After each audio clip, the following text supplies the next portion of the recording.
अस्सलाम वालेकुम नाज़रीन, मैं हूँ रामीन सैयद और आप देख रहे हैं प्रोग्राम दी लास्ट आवर। नाज़रीन, सिचुएशन ये है कि खैबर पख्तूनख्वा की 11 सेनेट की सीटों पर इलेक्शन की तारीख का ऐलान कर दिया गया है और इसके साथ ही इम्कान पैदा हो गया है मंडियाँ लगने का, पैसे चलने का और ख़रीदो फरोख्त का। इस हवाले से भी जानेंगे कहेंगे कि क्या खबरें हमारे पास।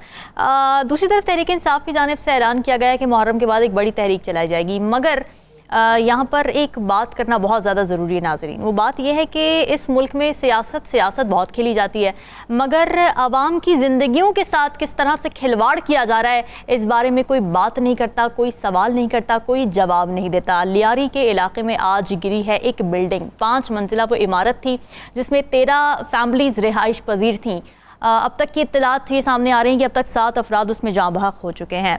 अब प्रॉब्लम ये कि ये जो हादसा है ना नाज़रीन, ये हादसाती तौर पर नहीं हुआ, ये ना पहली दफ़ा हुआ है ना अचानक हुआ है, क्योंकि जो SBCA है उसकी जानिब से बताया जा रहा है कि जी ये तो इमारत 30 साल 50 साल पुरानी थी और हमने तो बड़े नोटिस जारी किए कि ये मखदूश इमारत है और ये कभी भी गिर सकती है, लिहाजा तमाम लोग वहाँ से चले जाएँ, खाली कर दिया जाए। मगर वहाँ पे जो रिहायशी थे वो ये कहते हैं कि हमें तो कोई नोटिस दिया ही नहीं गया। इसके अलावा अगर पिछले 5 बरसों की बात की जाए तो उसमें 4 ऐसे बड़े हादसात हो चुके हैं जिसमें कई लोगों की जानें गई हैं, मगर सियासत खेली जा रही है और उसी बारे में सोचा जा रहा है। अब सवालात बहुत ज़्यादा खड़े हो गए। सवालात ये कि अगर मखदूश इमारतें हैं तो सबसे पहले तो उसका NOC कैसे जारी हुआ, अगर NOC जारी हुआ तो उसके बाद उन इमारतों को खाली क्यों नहीं कराया गया, और अगर नोटिस जारी किए जाते रहे हैं तो क्या बस नोटिस पर ही बात छोड़ देनी चाहिए और आवाम की ज़िंदगियों से खेले जाता रहना चाहिए। पाकपतन में भी हमने देखा कि किस तरीके से गफलत की वजह से 20 कमसिन बच्चे जाँ बहक हो गए। तो इन तमाम तरह सूरत हाल पर बात करेंगे। हमारे साथ मौजूद है राना अजीम साहब और साकिब, दोनों का बहुत शुक्रिया। राना अजीम साहब, ये जो 13 फैमिलीज़ थी, ये जो 7 लोग मारे गए इस हादसे में और फिर जो कमसिन बच्चे 20 जाँ बहक हो गए पाकपतन में, कसूरवार कौन है? बिस्मिल्लाहिर्रहमानिर्रहीम, अस्सलातु वस्सलामु अलैका या सय्यदी या रसूल अल्लाह, अस्सलातु वस्सलामु अलैका या सय्यदी या हबीब अल्लाह, ताजदार ख़त्म नबूवत जिंदाबाद जिंदाबाद। मुझे ये तो बताइए, दरिया सवात में जो लोग बह गए, जो अपनी मर्ज़ी से सेल्फ़ी लेने गए, उसका ज़िम्मेदार कौन था? वहाँ की हुकूमत? बिल्कुल। KP ने भी कहा, बिल्कुल। KP के अंदर से भी आवाज़ उठी, पंजाब से उठी, सिंध से उठी, बलोचिस्तान से उठी, सबसे उठी जी। पाकपतन में जो हुआ उस पर आज लोग मुअत्तल हुए। कितने दिन बाद? कई रोज बाद। ज़िम्मेदार कौन है, किसको मुअत्तल होना चाहिए, ये फैसला करना चाहिए। 2 जून को कहते हैं जी इस बिल्डिंग को नोटिस जारी कर दिया, तो जनाब ये बिल्डिंग इंतहाई बोसीदा है, किसी वक्त भी गिर सकती है। हुकूमत नहीं थी, अदारे नहीं थे, अगर इन्हें पता था जानों का ज़िया हो सकता है, बिल्डिंग गिर सकती है, नोटिस नहीं देना चाहिए था, उन लोगों का मुतबादल बंदोबस्त करना चाहिए था। Exactly. ये किसने करना था? वहाँ की हुकूमत ने, लेकिन नहीं किया। ये कोई 2 वाक़यात नहीं है। सिंध के अंदर कितनी बिल्डिंगें गिरी हैं, कितनी दफ़ा गिरी हैं, लाहौर में कितनी बिल्डिंगें गिरी हैं, किस किस इलाके में नहीं गिरी। हर बरसात के मौसम में कहा जाता है कि जनाब हमने 700 बिल्डिंगों की लिस्ट निकाल दी है। और लिस्ट निकालना क्या हुआ, ये उसी तरह है जैसे अदारे लिस्ट निकाल देते हैं, जनाब हमें पता चला है कि 2 खुद का हमलावर दाखिल हो गए हैं, और तुम्हें यह पता है कि खुद का हमलावर दाखिल हो गए हैं, पकड़ो उन्हें। एग्जैक्टली भाई, बात यह है कि अगर कहीं बिल्डिंग गिरी है और आपने 2 जून को नोटिस जारी किया है, अब जुलाई का महीना है, वो 1 महीना वहां पर सुख की बांसुरी बजाने से बेहतर था ना कि उन्हें पकड़ते, उन्हें कोई मुतबादल जगह देते। इतनी जगह पड़ी आपके पास, कोई मुतबादल जगह देते, उन्हें किसी जगह शिफ्ट करते। स्कूलों में छुट्टियां हैं, आप किसी स्कूल में शिफ्ट करते, कहते जनाब आपकी इस इमारत को ठीक करते हैं, नहीं तो आपको कोई मुतबादल अरेंज करते हैं। अब जब कई जाने चली गई और कई जाने अभी पता नहीं लग रहा कि बच है भी कि मलबे नहीं के नीचे दबे हुए हैं, तो क्या होगा? बात यह है रामीन जी, जिस मुल्क के अंदर रोज़ाना सैकड़ों लोग भूख से मार रहे हों, जिस मुल्क के अंदर हर रोज़ लोग सिसकते हों रोटी के लिए, मेडिसन के लिए, अपने कपड़ों के लिए, अपनी एजुकेशन के लिए, तो उस मुल्क के अंदर ये छोटी सी बिल्डिंग गिरना, चंद लोगों को नुकसान होना, सियासी लोगों को कोई फर्क नहीं पड़ता। वो इसको समझ ही कुछ नहीं रहे। मुझे बता देना क्या इसको कि कोई समझ रहे? यहां पर क्या, मुझे सिंपल सी चीज है, क्या इस्तीफे नहीं आने चाहिए थे? आप एक दरिया सवात वाला वाकया भी इंतहाई गलत वाकया था, वहां पे इंतहाई मैं समझता हूं कि गफलत थी। लेकिन अगर वहां से आपको यह है तो फिर चाहे पाकपतन का हो, चाहे कराची का हो, चाहे किसी और शहर का हो, फिर इस्तीफे तो सबसे आने चाहिए। ठीक बात है। यहां पर तो आपने नोटिस दिया था 2 जून का नोटिस, आप खुद कह रहे हैं, हम नहीं कह रहे। 2 जून के बाद आपने लोगों को कहा जितने इसमें रहते हो उन्हें मरने दो, जितने इसमें रहते हो उनकी जान की कोई कीमत नहीं है। तो फिर ऐसा तो होना था। बड़ी खौफनाक बात है ये जो जस्टिफिकेशन दी है ना साकिब। ये बात लेकर आपकी तरफ आऊंगी कि बजाय इसके कि कोई इस्तीफा आता, कोई अकाउंटेबिलिटी होती, अपनी गलती मानी जाती, उल्टा विक्टिम ब्लेम किया जा रहा है। सईद गनी साहब की स्टेटमेंट सामने आई कि जी हमने तो नोटिस दिया था, शहरी नहीं छोड़ते अपनी जगह। तो ये शहरियों का कसूर है कि इमारतें मखदूश हो चुकी हैं, उनके रहने के लिए मुतबादिल कोई जगह नहीं है, ये शहरियों का कसूर है?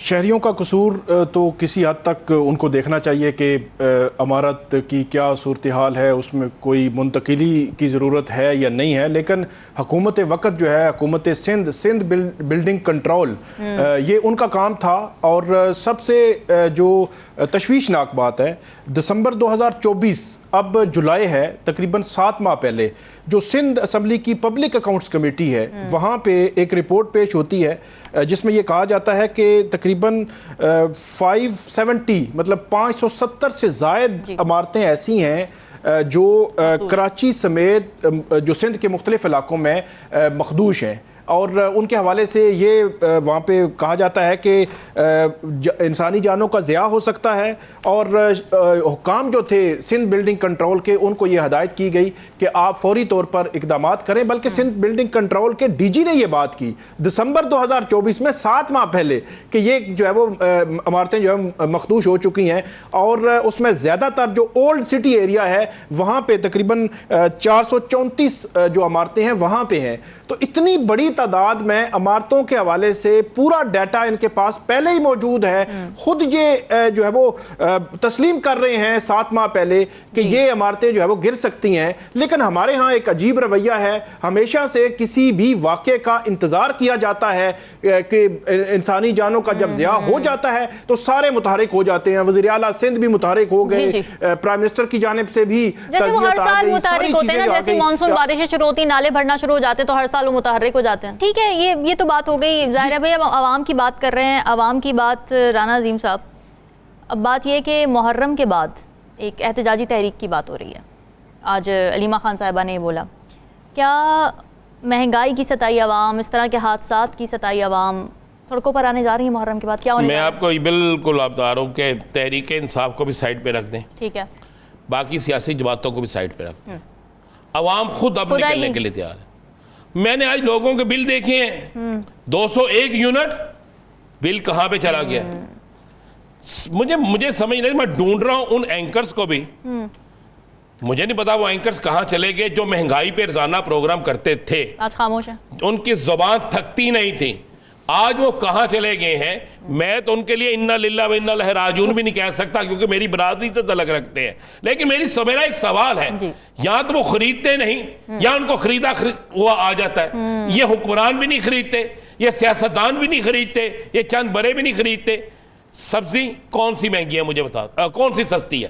एक सब्जी मुझे बता दें सस्ती है। कल 9 मुहर्रम है, चिकन फिर आसमान को चला गया।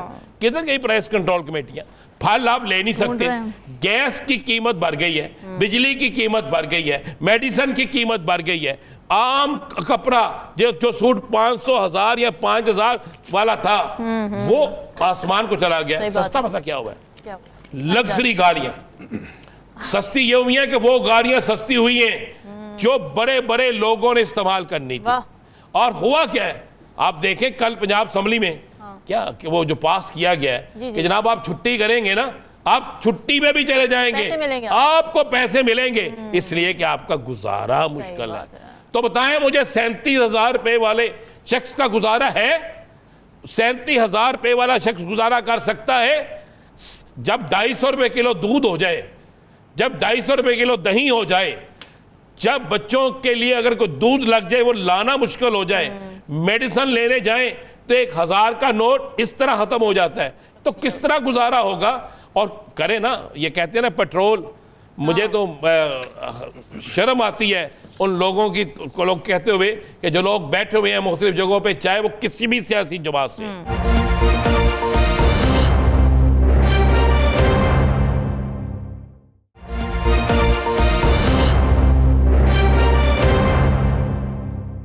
महंगाई पे कितनी प्रेस कॉन्फ्रेंस हुई है, जरा मुझे बता देना।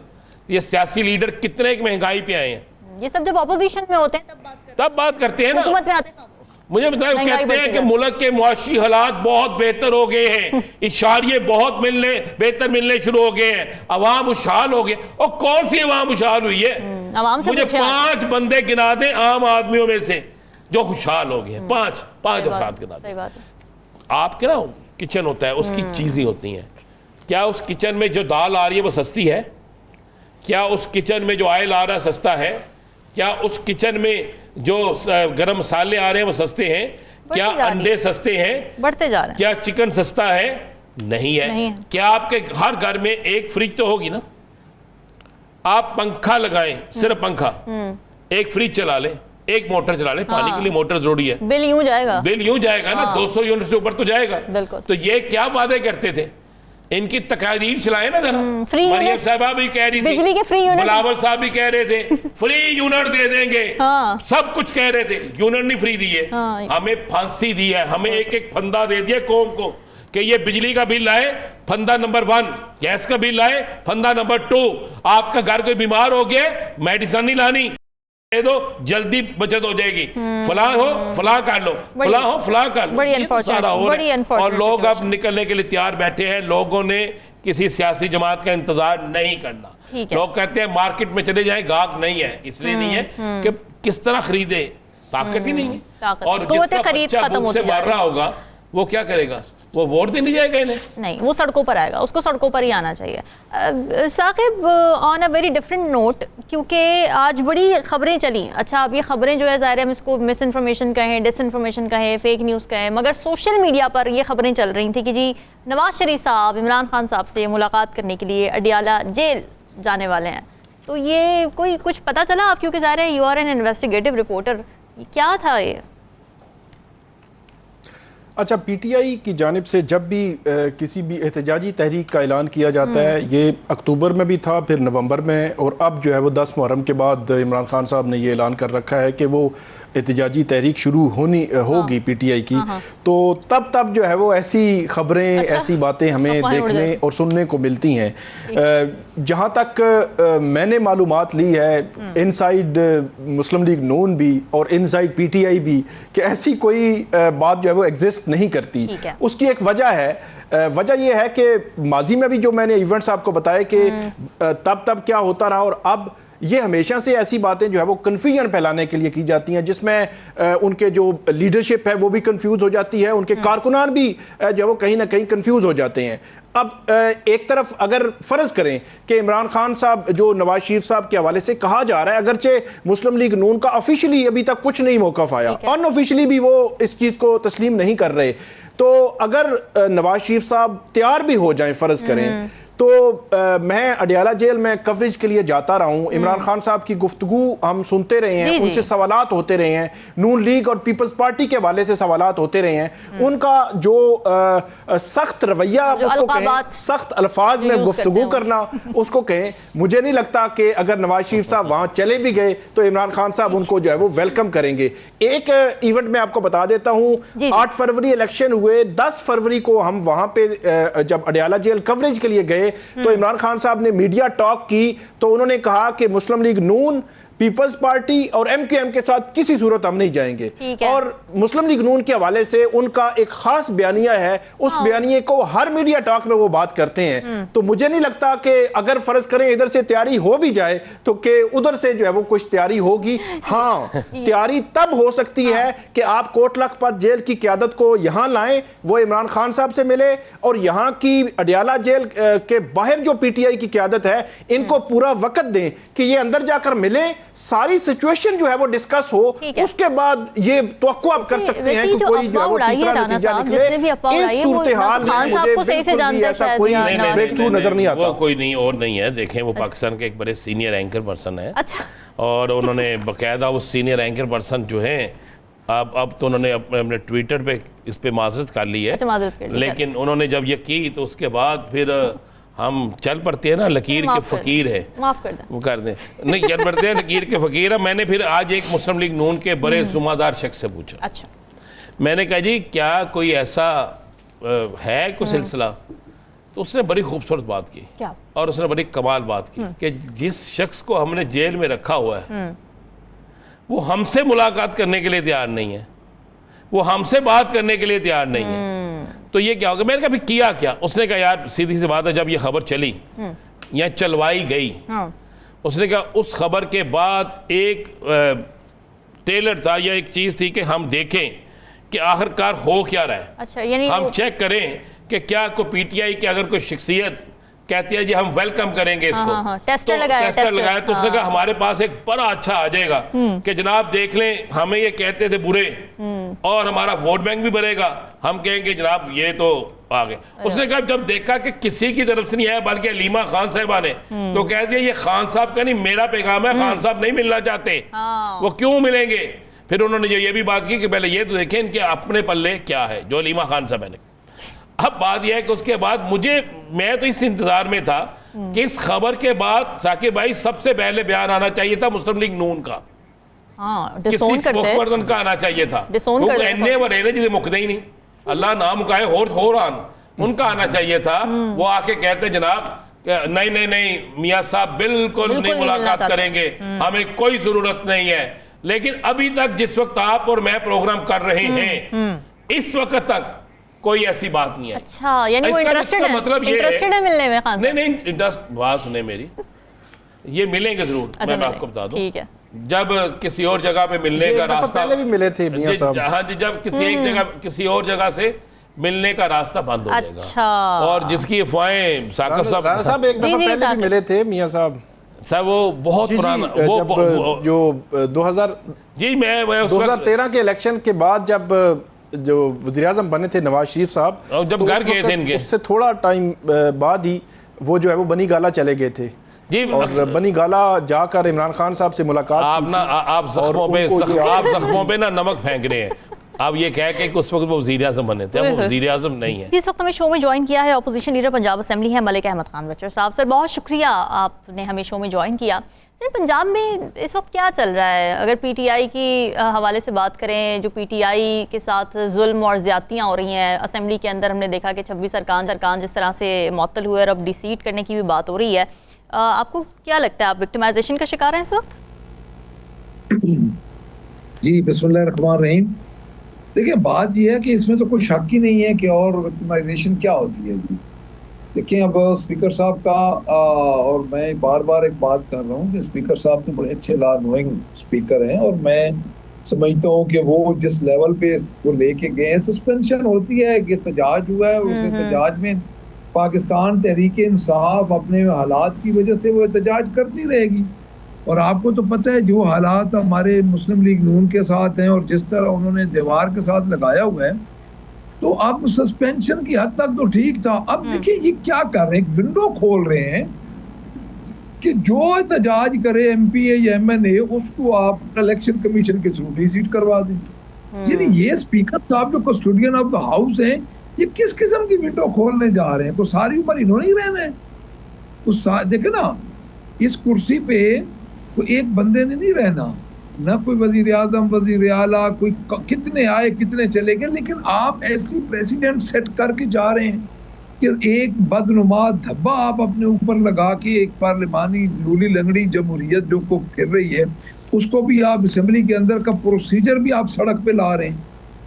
तो मैं ये समझता हूँ कि ये एक बायस्ड और बिल्कुल एक जानिबदाराना ये फेल है और मैं उससे एग्री नहीं करता। आप एहतजाज और इंतशार को कैसे डिफरेंशिएट करते हैं, क्योंकि पंजाब हुकूमत ये कह रही है आपने इंतशार फैलाया, आप कह रहे हैं हमने एहतजाज किया, how do we differentiate between these two? देखिए इंतशार 300 बंदे की असेंबली में इंतशार क्या फैल सकता है, उन्होंने भी एहतजाज किया, हमने भी किया है।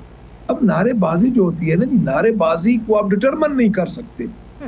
अगर स्पीकर साहब ने नारेबाजी की बुनियाद पे बंदों को सस्पेंड करना था या रेफरेंस भेजने थे तो दोनों तरफ की वीडियोस मंगवाते, हमारे पास भी हैं, हमें मौका देते कि आपने ये किया, हमारे एमपीज को नोटिस जाते, एथिक्स कमेटी बनाई थी उसके पास सारा केस भेज देते, वो नोटिस देती एमपीएस को, वीडियोस चलती, हम उनकी देते, वो उनके लोग थे, उनके लोगों ने भी नारे लगाए हैं, उनके लोगों ने इतने शर्मनाक नारे लगाए हैं कि हम आपको क्या, कभी हुकूमत ने भी एहतजाज किया।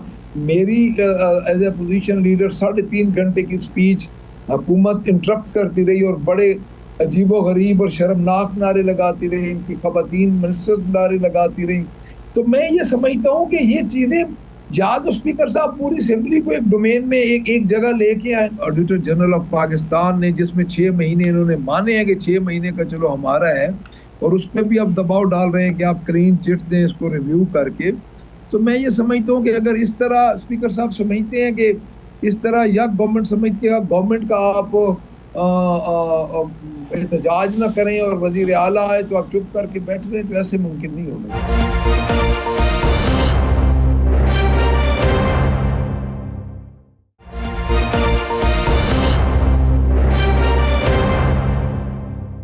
वो तो मलिक साहब, वो तो जो साद रफीक साहब की मैं बात कर रहा था, उन्होंने ये स्पीकर पंजाब असम्बली को मशवरा दिया है कि माजी में अदालतें जो है वो मेंबरान को नाअहल करती रही हैं और हम उसके मुखालिफ थे, और अब आप एक नई विंडो खोल रहे हैं जिसका नुकसान मुस्तकबिल में आपको भी हो सकता है और आपके खिलाफ भी इस्तेमाल हो सकती है, तो इसलिए इससे इज्तनाब करें।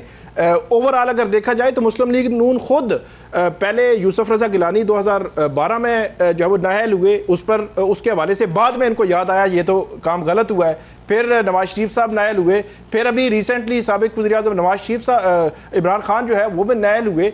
तो इनका एक मुस्तकिल व्यू रहा है, अगरचे बहुत सारे वो वोट को इज्जत दो सारी चीज़ें बदल चुकी हैं, मुस्तकिल व्यू रहा है कि अदालतें या इलेक्शन कमीशन ये मेंबरान को नाअहल करने का हक इनको नहीं है, अगर नाअहल करना है तो वो अवाम करे ना। तो ये एक व्यू तो था लेकिन अब उसके अगेंस्ट जा रहे हैं। जी बिल्कुल आप ठीक कह रहे हैं, हम भी इसी देखिए जो भी वाकयात हुए किसी न किसी जगह पे इनको ब्रेक लगानी पड़ेगी और सियासी जमातों को ब्रेक लगानी पड़ेगी।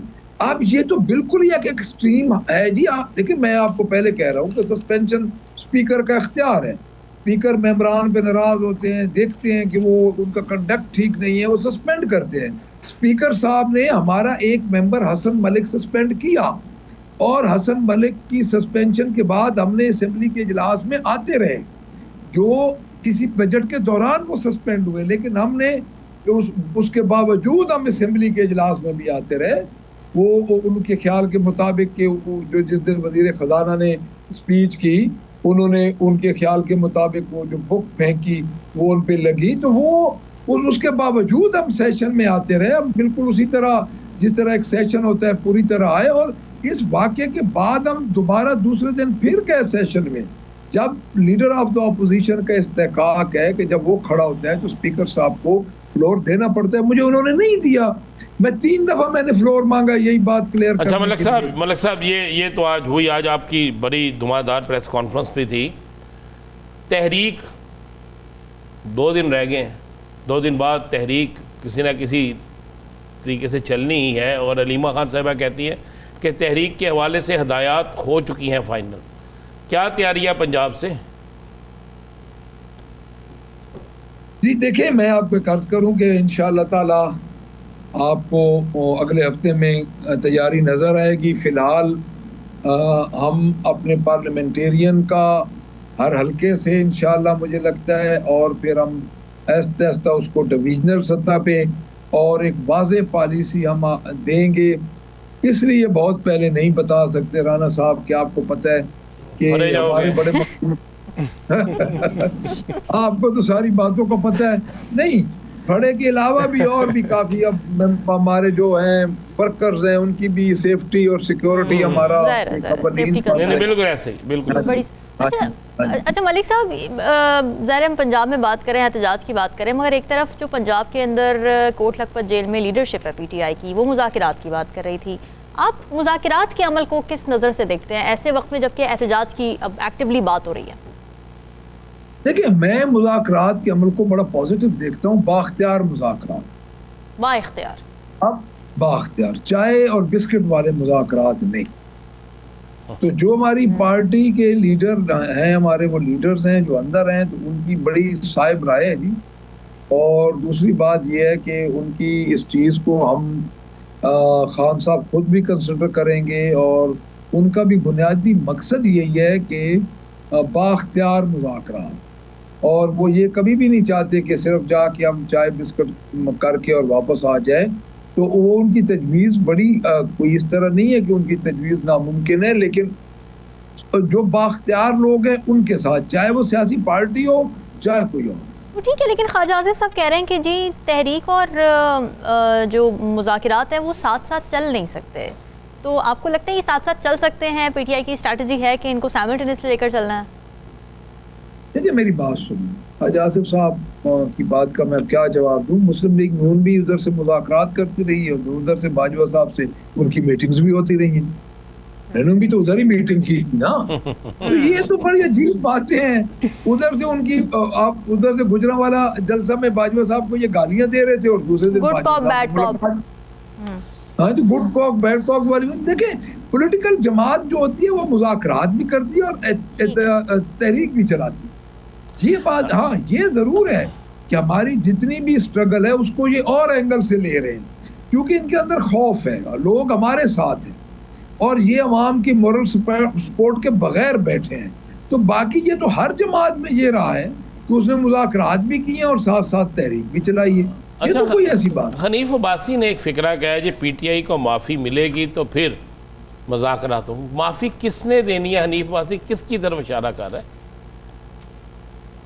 ये तो राना साहब आप हनीफ अब्बासी साहब से ही बेहतर पूछें आप। ये तो उनकी अपनी, देखे ना, अब ये चीजें आती हैं जहां से वो खुद कहते हैं कि हमारे पास अख्तियार नहीं है। यानी ये चीजें जो अल्फाज की अदायगी, इतने कई दफा का मेंबर रहने वाला बंदा अगर इस किस्म की बातें करेगा, जिस तरह इन्होंने 26 नवंबर से पहले बात की कि सुबह में एक छांटा लगाएंगे, इनके मिनिस्टर ने बात की, मतलब है कि ये गैर ज़िम्मेदाराना बातें करके अपने आप को ये शो कर रहे हैं कि हमारे पास अख्तियार नहीं है। ये खुद बता रहे हैं, तो उसमें हमारा क्या कसूर है बताएं? अच्छा, 9 मई के हवाले से जो बात की गई है कि 9 मई के अलीमा खान साहिबा ने कि 9 मई के लिए माफ़ी मांग लें तो खान साहब कहते हैं मुझे रिहाई मिल जाए, इसमें असल बात क्या है? देखिए, मेरी अलीमा खानम साहिबा से बात इस सिलसिले में नहीं हुई, लेकिन 9 मई के हवाले से तो खान साहब को पहले भी कई दफ़ा ऑफर हो चुकी है कि अगर 9 मई पे आप माफ़ी मांग लें या 9 मई पे आप कोई इस किस्म की बयान दे दें जिसमें ये साबित हो कि आपका उसमें कुछ नहीं है, तो मेरे ख्याल में कि इससे बड़ी बड़ी ऑफरें भी हो चुकी हैं।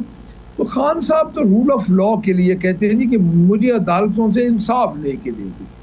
अच्छा, तलाल चौधरी साहब ने कहा, इसी से क्योंकि रेलेवेंट है इसलिए मैं यहाँ पे ये सवाल डाल रही हूँ, तलाल चौधरी साहब ने कहा है कि बानी पीटीआई ने कई बार एनआरओ का पैगाम भिजवाया है अली अमीन गंडापुर के हाथों, लेकिन हुकूमत की तरफ से उन्हें कोई पेशकश नहीं है। गलत कह रहे हैं वो तलाल चौधरी साहब? नहीं, हुकूमत को आप जिन जिन मिनिस्टर्स के नाम ले रहे हैं, अगर आप इनकी संजीदगी का लेवल देखें तो आपको तो उधर ही आप इनका जो इनकी बातों का आप क्राइटेरिया देख के आप उनको कर देंगी कि इसके कितने नंबर हैं। तलाल चौधरी जैसे बंदे को पता भी नहीं होगा जब पैगाम आएंगे और जाएंगे, और बादशाह लोग हैं जी, वो पता नहीं, मुझे नहीं समझ आती वो किस हुकूमत की बात कर रहे हैं या किस हुकूमत को हम पैगाम भेजें। साकिब, आप प्लीज सवाल। मलिक साहब, ये बताइएगा कि एक तरफ मखसूस नशिस्तें पीटीआई से चली गई, फिर उसके बाद आपके 26 लोगों के खिलाफ रेफरेंस भी आ रहा है, और अब एक और तलवार भी आपके MPAs और MNAs पर लटक रही है। वो 9 मई की केसेस हैं, लाहौर में भी और ये फैसलाबाद में भी, रावलपिंडी में भी, और वो केसेस के ट्रायल्स बड़े तेज़ी से आगे बढ़ रहे हैं।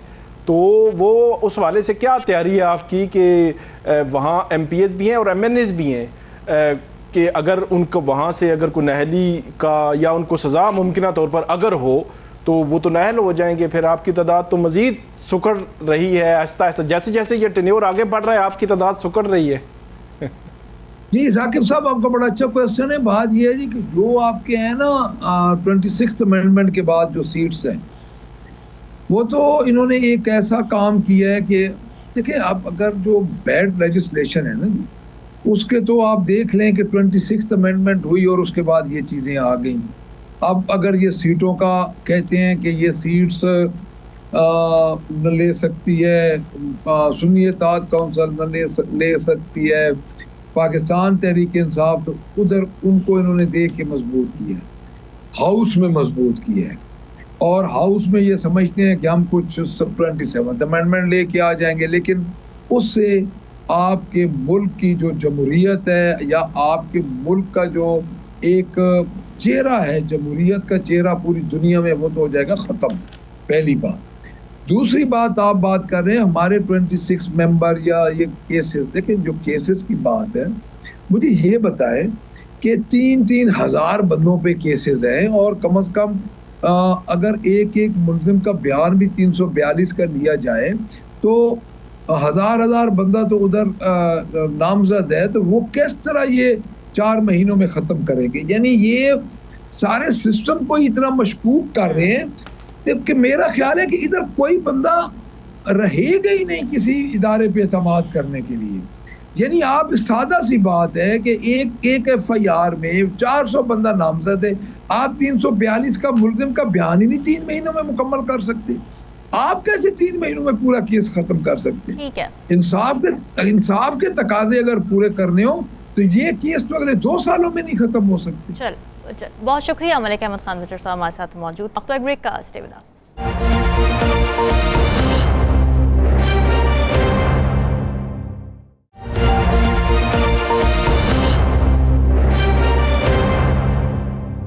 वेलकम बैक जी। इस वक्त हमें शो में ज्वाइन कर रहे हैं मुस्लिम लीग ज़िया के सरबराह हैं एजाज़ उल हक साहब। सर बहुत शुक्रिया हमें शो में ज्वाइन करने के लिए। एक तो ये कि आपकी मुलाकात हुई है शहबाज शरीफ साहब से, तो क्या बातें हुई वहाँ पर, क्या एजेंडा था इस मुलाकात का, और ओवरऑल भी जो इस वक्त हम मुल्क में देख रहे हैं कि मुज़ाकरात की बातें भी हो रही हैं, एहतजाज की सियासत भी चल रही है, आपको लगता है कोई डायलॉग होगा? देखिए, डायलॉग तो अपने वक्त पे होगा। जब डायलॉग का वक्त आएगा तो माहौल खुद ब खुद ही डायलॉग का बन जाएगा। मेरी मुलाकात शहबाज शरीफ साहब से पहली मुलाकात थी बाज़ाब्ता तौर पर इलेक्शंस के बाद, और कुछ इस सिलसिले में भी थी कि मैं बहुत अरसे के बाद गया था क्वेटा बलूचिस्तान एक शादी अटेंड करने के लिए। तो वहाँ बहुत से लोगों से मुलाकात हुई, कुछ MPA थे, कुछ बलोच थे, कुछ पख्तून थे, और गवर्नर साहब से भी मैं मिला वहाँ पे। तो वो जो हालात मैंने वहाँ पे देखे ना, जो मतलब के बड़े अजीब-ओ-गरीब किस्म के हालात पैदा हुए हैं बलूचिस्तान के अंदर। तो मकसद मेरा ये था कि वज़ीर आज़म साहब से मैंने रिक्वेस्ट की थी कि इस मामले का आप कोई पॉलिटिकल इनिशिएटिव लें। जो हकीकत ये है कि दुख होता है देख कर के एक ऐसा भी इलाका है जो कि अब नो गो एरिया बन चुका है, जैसे कि कराची में किसी ज़माने में हुआ करते थे, तो वहाँ से कोई गुजर भी नहीं सकता। और दिन ब दिन जो है वो पब्लिक सपोर्ट भी दूसरी तरफ को जा रही है। तो कुछ ऐसे हमारे बलोच साथी हैं जिनका मुझसे इख्तिलाफ हो सकता है, औरों से इख्तिलाफ हो सकता है, लेकिन वो हमेशा मेन स्ट्रीम के अंदर रहे। उसमें अख्तर मेंगल भी है, शाहज़ैन बुगटी भी है, और बुगटी साहब के दूसरे भी नवासे पोते यहाँ आए हुए हैं और उनसे भी मेरी बातचीत होती रहती है। तो ये लोग हमेशा on the right side of the government रहे हैं। थोड़ा बहुत कोई अपोजिशन भी की होगी। मुस्लिम लीग नून ने ही अख्तर मेंगल को 1997 में, जब इनके पास 2 ताई अक्सरियत थी, अपने किसी भी साथी को बना सकते थे। वहाँ पर चीफ मिनिस्टर तो उन्होंने अख्तर मेंगल को बनाया था। और फिर 2013 में जब इनको हुकूमत मिली तो डॉक्टर अब्दुल मालिक को लेकर आए। तो इन लोगों को बिल्कुल ही आइसोलेट कर दिया है हम लोगों ने। तो मैं समझता हूँ कि पॉलिटिकल इनिशिएटिव होना चाहिए कि ठीक है, जो डंडा है वो डंडे का जोर एक हद तक चलता है, उसके बाद आखिर में पॉलिटिकल मुज़ाकरात ही करने पड़ते हैं और पॉलिटिक्स से ही मामला ठीक हो रहे हैं। और बलूचिस्तान जहाँ के इतना पोटेंशियल है मिनरल्स के हवाले से और हमारे जो चीज़ें हैं वहाँ पर उन हवाले से, जिसकी वजह से वहाँ पर गड़बड़ भी करवाई जा रही है और जिसकी वजह से हमारे साथ मुज़ाकरात भी अमेरिका जैसी हुकूमतें भी कर रही हैं। वो यही वजह है कि इन इलाकों में गिलगित बल्तिस्तान हो गया, बलूचिस्तान हो गया, KPK के बहुत से इलाके हो गए, ये बड़े मिनरल जो है बहुत रिच एरियाज़ हैं। तो इसके लिए हमें थोड़ा सा चाहिए कि थोड़ा सा इनिशिएटिव लें। तो वो मैंने वज़ीर आज़म साहब से रिक्वेस्ट की थी कि आप इसमें कोई इनिशिएटिव लें। दूसरा आपकी रिक्वेस्ट पे कोई वज़ीर आज़म साहब ने आपको यकीन दहानी कराई? क्योंकि आपकी रिक्वेस्ट के बाद तो फिर हम होना चाहिए था कि फौरी बलूचिस्तान का दौरा और जिनके तरफ आपने इशारा किया है उनसे मुलाकातें। फौरी तो नहीं, मेरा मकसद है, मैंने कहा कि इस इशू को आप तमाम स्टेक होल्डर्स के साथ उठाएं और उन्होंने नोट किया था। अब उनकी मर्जी है, देखें, अब वो तो डिसीजन मेकर तो वही है ना, मैं तो सिर्फ निशानदेही कर सकता हूँ और कह सकता हूँ। इनिशिएटिव तो तब लूँ अगर चले मुझे कहा जाए कि जी आप चलें इस मसले में कोई हमारी मदद करें या आप इसमें कोई रोल प्ले करें। इस तरह हम अफगानिस्तान के अंदर भी मैं बहुत मरतबा इसहाक डार साहब को और हुकूमत के तमाम लोगों को बता चुका था कि हम गलती कर रहे हैं और देखें वो इनिशिएटिव लिया तो हालात बेहतर हो गए वहाँ पर। जैसे ही हमारे फॉरेन मिनिस्टर वहाँ पर गए और उनके यहाँ पर एक जॉइंट कमीशन जो है। जी जी जी साकिब, ये बताइएगा कि आप प्राइम मिनिस्टर साहब से मिले हैं, यकीनी तौर पर बलूचिस्तान के हवाले से बात हुई होगी। एक सवाल तो ये है कि डॉक्टर मालिक ये तकरीबन आज से 3-4 माह पहले जब धरना दिया हुआ था वहाँ पे अख्तर मैंगल ने बलूचिस्तान में, तो वो मिले थे डॉक्टर मालिक नवाज शरीफ साहब से और उन्होंने वो यकीनी तौर पर माजी की जो यादें थीं वो उनको बताई और बलूचिस्तान का पॉलिटिकल कोई हल जब निकालने के हवाले से उन्होंने बात की थी, लेकिन वो चीज़ें आगे नहीं बढ़ सकीं। तो उस हवाले से क्या नून लीग के अंदर सोच है? इसी के साथ सवाल दूसरा है, वो थोड़ा सा डिफरेंट है, लेकिन कि जो नवाज शरीफ साहब की इमरान खान से मुलाकात की ख़बरें चल रही हैं, अगरचे उसकी तरदीद भी आ चुकी है, लेकिन इस किस्म की मुज़ाकरात की ख़बरें आती रहती हैं। तो वज़ीर आज़म साहब के कहीं ना कहीं एक सोच में है कि ये जो पॉलिटिकली जो अदम इस्तेकाम ही रहता है कि अगर दोबारा PTI अगर आती है एहतजाज में तो अदम इस्तेकाम आएगा, तो इसको ख़त्म करने के लिए ये जो इनिशिएटिव शुरू किया जाए, मुज़ाकरात शुरू किए जाए इमरान खान साहब या PTI से। देखिए, वज़ीर आज़म ने तो 2 मरतबा इंडिकेशन दी है, 1 मरतबा असेंबली में, 2 मरतबा असेंबली में खड़े होकर, और उन्होंने कहा स्पीकर से भी रिक्वेस्ट की थी कि आप इनिशिएटिव लें और मीटिंग बुलाएं और मैं भी हाज़िर होऊंगा उसके अंदर। तो इसी तरह 26 तरमीम के वक्त भी बहुत अच्छी गुफ्तगू हुई और मैं कई मरतबा कह भी चुका हूँ कि जिन लोगों को हम समझते हैं कि जो बहुत ज़्यादा जोशीले लोग हैं वो वहाँ पर सबसे ज़्यादा नरम मुझे नज़र आए थे। गंडापुर साहब सबसे ज़्यादा इनिशिएटिव था उनका कि भाई बातचीत से मुज़ाकरात से मामला तय होने चाहिए। तो इसी तरह बाकी भी उनके ऐसी सोच रखने वाले हैं। हर जमात के अंदर हॉक्स भी होते हैं और डव्स भी होते हैं। तो हॉक्स हमेशा चाहते हैं कि जनाब ये लड़ाई लगी रहे और हालात जो है वो इसी तरह चलते रहें। तो देखें, डायलॉग का माहौल बनाना पड़ता है ना, थोड़ा सा PTI को भी इसमें इनिशिएटिव लेना पड़ेगा। थोड़ा सा उनको भी अगर जो स्पीकर हैं अगर वो इनिशिएटिव लेते हैं तो उसमें वो आकर बैठें, एक दफ़ा मैंडेट ले आए अपने चेयरमैन से या बानी से, जो क्या कहते हैं उनको आजकल पैटर्न इन चीफ बना दिया मेरे ख्याल में। इस तरीके से इजाज़ साहब, एक फ़ैसला आया महसूस नशिस्तों का, पहले एक फ़ैसला आया महसूस नशिस्तों का, अब आपने हुकूमत के इत्तेहादी होने की हैसियत से नहीं, एक सियासी वर्कर होने की हैसियत से, एक पाकिस्तानी होने की हैसियत से जवाब देना है, क्या कहेंगे?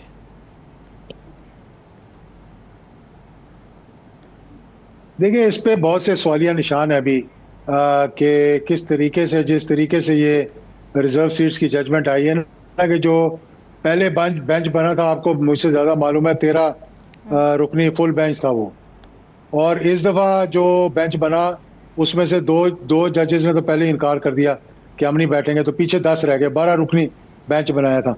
तो एक बेंच जिसका फैसले को आपने रिव्यू में ओवरटर्न करना है, एथिकली मॉरली मैं बात कर रहा हूँ, लीगली भी मैं समझता हूँ ये ऐसे ही होना चाहिए कि जिस बेंच के फैसले को आप रिव्यू कर रहे हैं उतना ही बड़ा बेंच होना चाहिए कि 13 रुकनी नहीं तो था तो 13 रुकनी बेंच होता या 14 रुकनी होता। 13 रुकनी बेंच के फैसले को आप रिवर्स करने के लिए 10 रुकनी बेंच जो बनाया है, इस पे हमेशा सवाल उठते रहेंगे और लोग बातें करते रहेंगे। हो सकता है कि फ्रॉम दी कॉन्स्टिट्यूशन के पॉइंट ऑफ व्यू से it may be right, but लोग जो है वो बहुत सी इस पे बातें कर रहे हैं, लीगल लोग भी जो है और दूसरे भी जो है इस पे बातचीत कर रहे हैं कि ये कैसे हुआ कि 2 जजेस ने तो इनकार कर दिया, जिनका 13 रुकनी बेंच में फैसला आया था, उसने कहा हम अपना फैसला दे चुके हैं, हमने अपनी बैठना है इस बेंच में। तो आपने कहा चलो अब वो भी समझ लें बीच में बैठे हुए हैं, तो 10 रुकनी बेंच बैठा, 2 जज निकल गया और फिर उसने फैसला देकर उसको रिवर्स कर दिया।